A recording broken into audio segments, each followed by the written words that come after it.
show on Flavor 105.5 FM. And we're talking to Miss Marcy and Miss Bridget. And we want to know, because we were talking, off air a little bit, but we want to know okay, so someone was born in Worcester. The other came into Worcester. Yeah. So tell us what brought the one that wasn't born here to Worcester. So that would be Marcia. I am Jamaican. I came to Worcester in 2006. I wanted a change, and I already did my master's in psychology in Jamaica. I studied at the University of the West Indies, the best university in the whole wide world. Go ahead. And so I went online and I applied for a job, and I got one here. Okay. I first came to Devereux in Rutland. Okay. And I worked at Devereux in different capacities. I started as a direct care staff, and pretty soon as an assistant program manager, and then as a clinician. I left Devereux in 2010, which is when I started at CAC. Okay. So what made you say you want to stay in Worcester, or do you want to stay in Worcester? Mm-hmm. See, I was going to do that after we talked to Bridget. Sorry. We were going to do that part. Sorry. Okay, but so go ahead. So I have 3 kids. I have 3 boys, Rohan, Rajiv, and Rahim. Initially they were in Jamaica, but in 2007 my sons joined me here, and of course they got in the school system and they loved it here, and Worcester became my home. I've extended my family, and I have 2 grandkids. Oh, wow! Yes, I have a grandson and a granddaughter, Mira, so I guess I will be in Worcester for a very long time. You ain't going nowhere. So you're stuck, and you're just basically saying, I'm blaming y'all. Worcester is my new home. All right, so I have a question related to the drug, to substance abuse. Okay, well, you have to let Bridget. Yeah. I'm sorry, go ahead. You said one of them came. No, you said one of them was. But she's going to talk about her being born here. Then she's going to talk about her accomplishment and her background a little bit. I'm just saying. All right, I'm sorry, go ahead. So actually my parents are also from Jamaica. My mother's from the same parish as Marcia's family. Look, she's like, what? So, growing up, we used to ask our parents all the time, like, why Massachusetts? A lot of Jamaicans tend to go to Florida and the South, so I still don't know why exactly they settled here. But I grew up in Shrewsbury, went off to college, law school. I was living in Boston for a while, New York. And then after I had my son... Yeah. I'm waiting for the schools. I went to Dartmouth College and then Harvard Law School. And afterwards, after I had my son, it just made more sense to move home. I live about 5 minutes from my brother and his wife and their children, and 10 minutes from my parents, and 5 minutes from my other sister. So I have unlimited babysitting, which is really nice. So it's hard to give that up. So I moved back to Shrewsbury about 2 years ago. Okay, so you're out in Shrewsbury, and you're currently in Worcester. Yeah. Okay.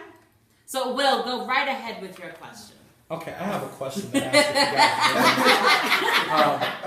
you. So my question is that I saw the stat about more people die from opioid use and abuse than from cocaine and other things combined. My question is have you guys heard about the possible new place where it'll be like a free zone where people can do heroin? And how do you feel about that? Yeah, so I read an article about that. I can't remember what state it's in. I think it's Missouri. Missouri or somewhere where they're proposing this as an idea. Oh, they're thinking about it in Massachusetts too. Yeah, so I saw that Worcester Magazine had posted about it. We haven't established a position on that yet. Obviously there's a lot of health issues and stuff that could be alleviated by having a place where people could use, sterile needles and things like that. But whether or not it's the right call, I don't think we've done enough research to know the answer. But I do think, and something that we talk about a lot, is that we need new ideas to combat substance addiction because the old ways aren't working. Marcia did an amazing presentation the other day talking about how the conception of what substance addiction is has changed over the last century, and it's only fairly recently that it's been accepted that it is a disease and that there is a biological component to it. that makes certain people more susceptible to addiction than others. And so now that we kind of have that grasp about what addiction is, I think now we're going to start really thinking about new ways to combat it.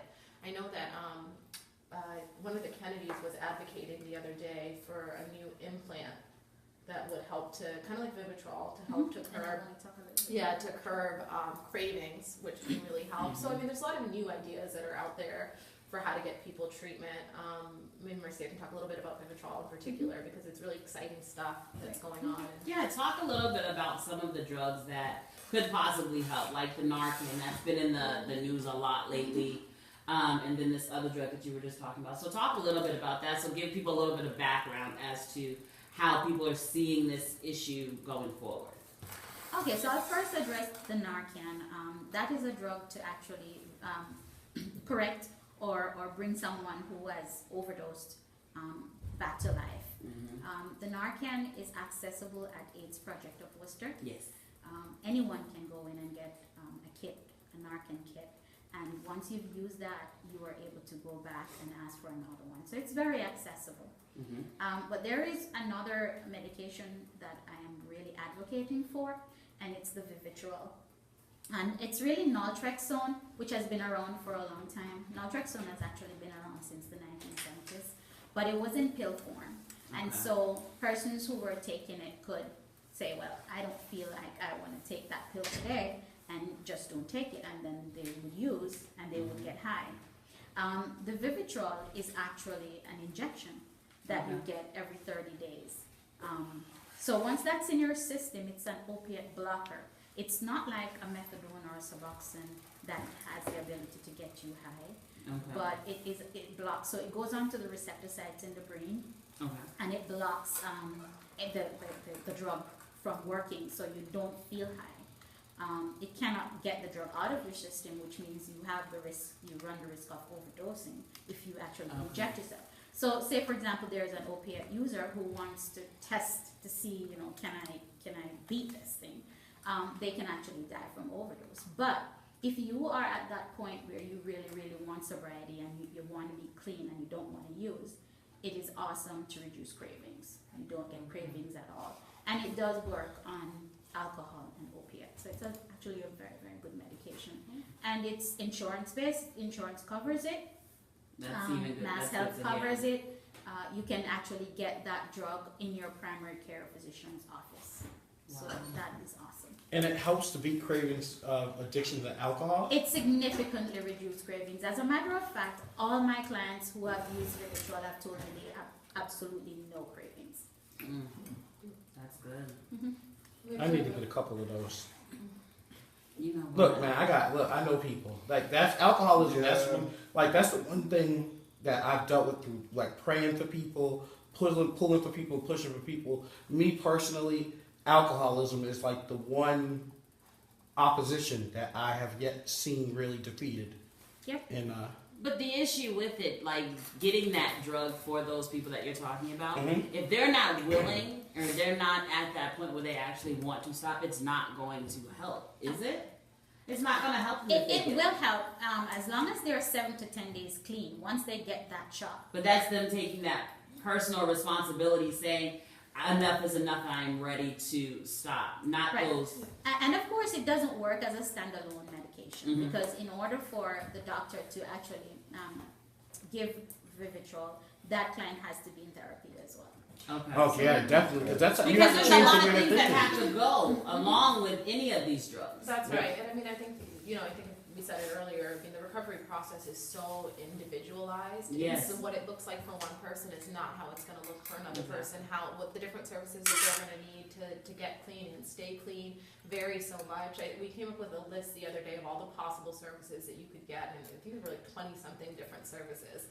And so figuring out what's going to work for you when and how and what's going to be that turning point is really a very individualized thing. And I think some of the testimonials on the site speak to that. We have one young woman who said that for her it was the birth of her niece, knowing that she might miss her niece growing up. And that was the moment that she realized, I have to get clean. And she's actually on Vivitrol now and is doing really, really well in her recovery. So it's so personal, and it's something, no matter how much you love someone and want it for them, until they sort of get to that point, you can't make them take Vivitrol or make them take the steps that they need to take to get there. Exactly. Yeah, you can't really force it on people. No. Some of y'all gonna be taking some Vivitrol Look, before it's I'm said done and with done. it. I don't know. But my thing is that it's a day by day thing. Absolutely. So with the mentoring and the things like that you do at your organization, right?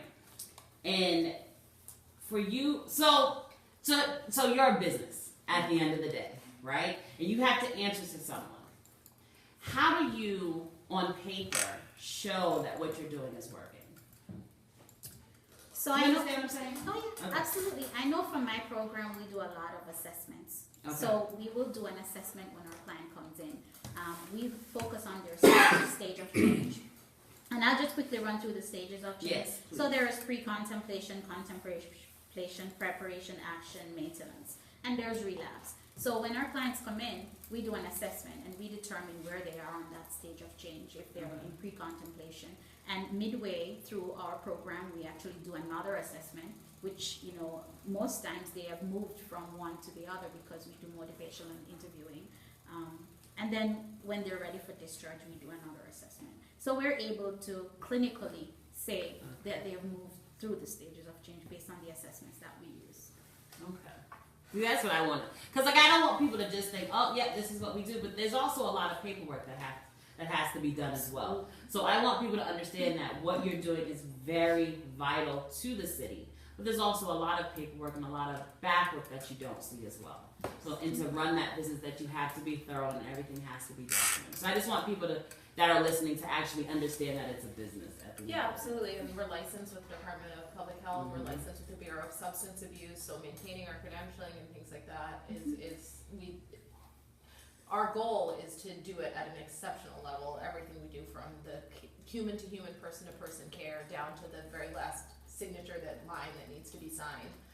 We try to take it very seriously and we work very hard to make sure that our standards are exceptional. Yeah.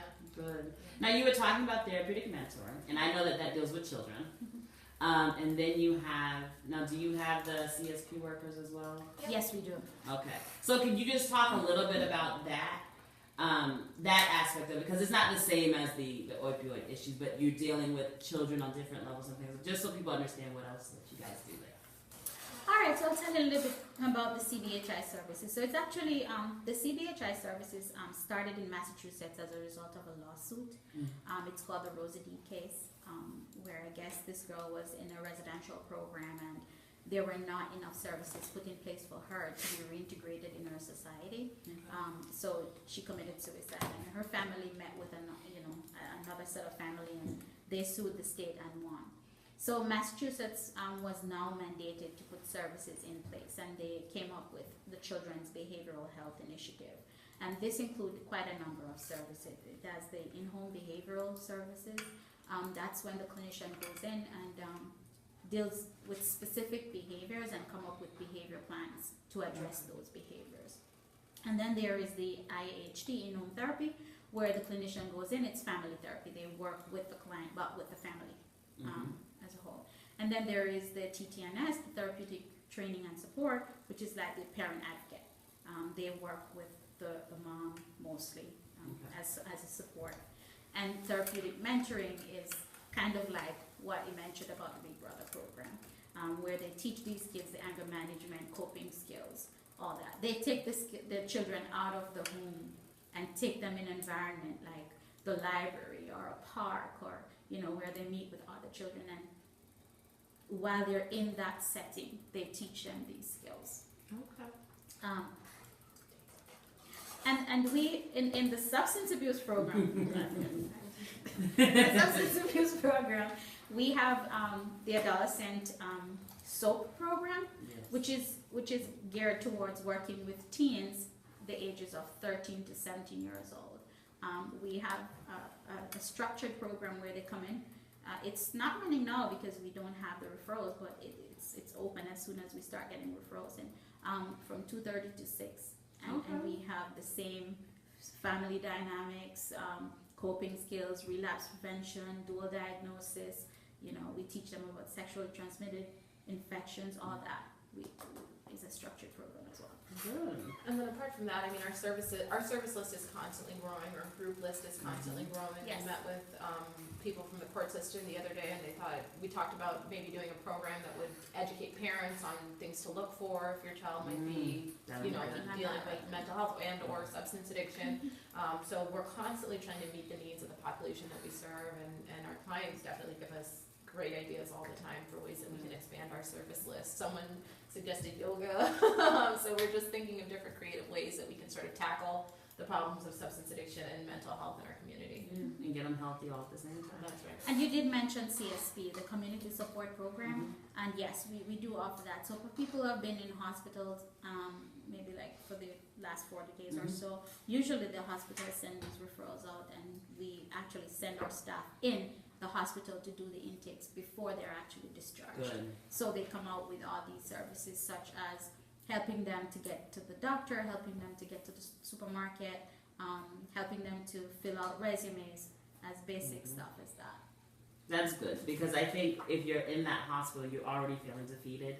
And if somebody comes in and says, no, I'm here to assist you and help you, and this is, you know what I mean? They give them that moral support. I think that will change a lot. So I like the fact that you go into the hospitals.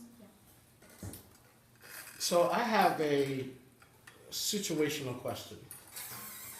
So let's say I want to call you guys maybe and get help from someone who might not know that I'm doing that. Would that be something that would have to be done through DCF first, and then be recommended to you, or would you guys reach out to someone? So, for example, like let's say I had a sister in like Plumley Village or something, and she has a terrible drinking problem, and I was like, oh, maybe I should just call you guys. And should I call DCF first? Or Well, anyone can call and place a referral, but the service is all voluntary. So she would have to want to participate in the services for us to even start that. And you would call, let me give you one more number. So if it's a mental health issue, you would call 508-756-5400. And if it's a substance abuse, it would be 508-756-2005. And or we have fax numbers too. You can fax these on, and you can go on our website. So our fax numbers for mental health is 508-756-5433. And for substance abuse, 508-756-2119. And our website is cacworcester.org. Okay. Do you have another question, or can I go? do we have to have a conversation on the side? Is some sort of problem? I'm just writing down the information. Okay, SubstanceFreeWorcester.com, CAC Worcester, 508-756-2005. You said? Yes, I did. Okay. 2005. Now that's a com, it's COM, not org, right? Actually, either works. Oh, either works. Okay. They about that life. Okay. What's the Look. So, ORG? is there Okay, or.com. That's what they say. Are you? Go ahead. You go ahead. I'm sorry. So is there? So 2005, right? All right, go ahead. But you want to send number? You see that multitasking? So is there a cost? So if somebody walked into your office, is there a cost associated with it? Or does it go strictly through just your insurance? We are insurance based. As you know, in Massachusetts, everyone is supposed to have insurance, so Supposed they to. shouldn't. You be see a the word problem supposed for to. most of us, that's not a problem. But for people who don't have insurance, even if we can't see them for service, we know where to refer them to, that they can get treatment if they need it. And some people do have co-pays, and we have credit card machines, so we are willing to accept the co-payments. But yeah, we are insurance based. We see a lot of mental clients, but we also have some private pay insurance as well. So. And how many employees do you have? It's sort of cycles. Right now we have about 80-something employees spread between our 4 offices. So yeah, that's about where we are now. And are you hiring?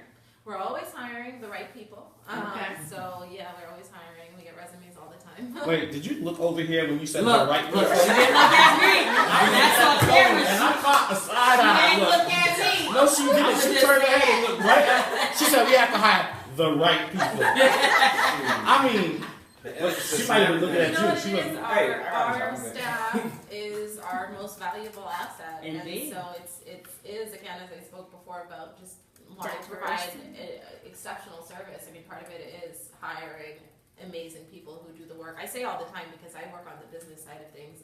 The people who interface with our clients on a day-to-day basis, I really give them all the credit and the praise because it's not easy work and they come back and do it day after day. So Exactly. I think I'm amazing. I do. You done hurt his feelings a little bit. You can always send your resume in at cacworcester.org. So. Yes, send your resumes into cacworcester.org, but if I send mine in first, don't waste your paper. Because you ain't getting hired. You got that, Michael Jackson? I'm just making sure. Okay. I'm done with you. Okay, I'm sorry. But okay, so where are you located? So we have 4 offices. Yes. Our main mental health office is at 38 Front Street, 5th floor. It's right on the Common. Our substance abuse program is 51 Union Street, GO2. We have 2 mental health clinics, as I said, in Fitchburg. One is at 76 Summer Street, Suite 200 in Fitchburg, and the other one is at 33 Electric Ave, Suite 204 in Fitchburg. Okay. And what day do I start? As a client or as a staff? Ooh. Shot fired. Oh my Yo, she hit you. On it. Oh my goodness. She about to get kicked up out of here. Marcia done. Marcia done. As a patient, and she actually see a stone face too. Stone. Patient or a client? But you still didn't answer the question though, I'm just saying. I'm not sure. Can I just walk in? Let me work. Yo, Let me work for my help. Let me work for my help. Like it's like at a restaurant when you don't pay the bill, you gotta do the dishes. Let me do something. Let me do dishes or something. Look, he said I need help, but I work for it. I can't. But I'm completely done. So is there anything else that the community needs to know about CAC that we haven't talked about? I think at least from the substance-free Worcester perspective, we'd love for people to share their stories with us. We're always looking for stories that feature on the site and that we use out in the community to sort of humanize the issue of substance addiction. That's something that's been at the forefront of our minds since we launched this initiative. It's really easy for society to sort of disregard people who are suffering from mental health issues and from substance addiction, and it's really important for us to people to see not just the diversity but the dynamic nature of people suffering from these problems, and to make sure that people understand in interacting with people who are suffering from them that they're humans too, and that their stories are just as important as people who aren't suffering from these issues. So please share your stories with us. Yeah, I think that people feel better when they read somebody's went through the same thing that they did. Like it makes you feel better, like, all right, God, I know now I'm not alone. So I know that you wanted to read a couple. Yeah, absolutely. Is that possible? So these are, we use aliases. This is a young woman who is going by Nicole on her site, and she's 24 years old. And we asked her just to tell us what she would attribute her success in recovery to. And she said that the CAC SOAP program has improved my life. When I first came to the SOAP program, I was having a difficult time. I was in denial, insecure, and suffering from low self-confidence. I felt like me being here was a joke, and I thought I knew it all. But honestly, I didn't. When time passed by and I saw just one thing that I never ever thought I would see, I was recognizing how it was taking my life away and accepting my substance use as disease and addiction. One class touched my soul and took that blindfold off of my eyes. SOAP helps me to see, in fact, step by step, how addiction, the disease, affects each one of us. Just one more takes everything away. Your self-confidence, your home, family, job, and social life. SOAP helped me to recognize how it mentally affects me and how to change and face the consequences of life's challenges, new changes, battles, and struggles. All we get up comes from on high, In between the clouds is the blessing of God. Believing is living, and faith is the strength of success. Thank you, SOAP program, for being my angel. Wow. And I want to say, we didn't ask these people to talk about our program. We literally just asked them for their experiences. I just want to read a little bit of another one that I find very touching. This is from a client, Justina, age 22, suffering with heroin and opioid addiction for the past 4 years. She's been sober for 6 months. She said, my life had fallen apart. I was 22 years old with no job, no relationship with my family, and no hope. All of my friends were overdosing, getting arrested, and dying. The sad part is that it wasn't even enough to get me clean. I went to treatment to appease my family, and while I was in inpatient treatment, my sister went into labor with my first niece. And as much as it killed me to miss her birth, I realized if I continued using, that I would miss her first words and her first steps, and I couldn't barely thought of it. She's now a part of my life every day, and she motivates me to be the best aunt I can be every single day. There's adequate treatment in Worcester for co-occurring disorders, but there are few and far between in our community. For inpatient treatment facilities, there are post-detox facilities, but the only facility that I can recommend from experience is the SOAP program at CAC. They've done unbelievable things for me. The most important thing is to chase your recovery the same way you chased your next fix, and to never give up. I would advise that if you were leading a life of drugs, that you should get help. Getting and staying clean is the best way. I probably wouldn't be here today if it weren't for this program. I had to change everything in recovery. I have an amazing support system in my family and my sober network. However, the biggest change I had to make was in my thought process. There are still times that I want to use, but when that happens, I have to reach out to my supports and let them remind me of everything that I will lose when I'm not capable of reminding myself. Be honest and ask for help. Do it because you want a better life for yourself, not for anyone else. It won't work.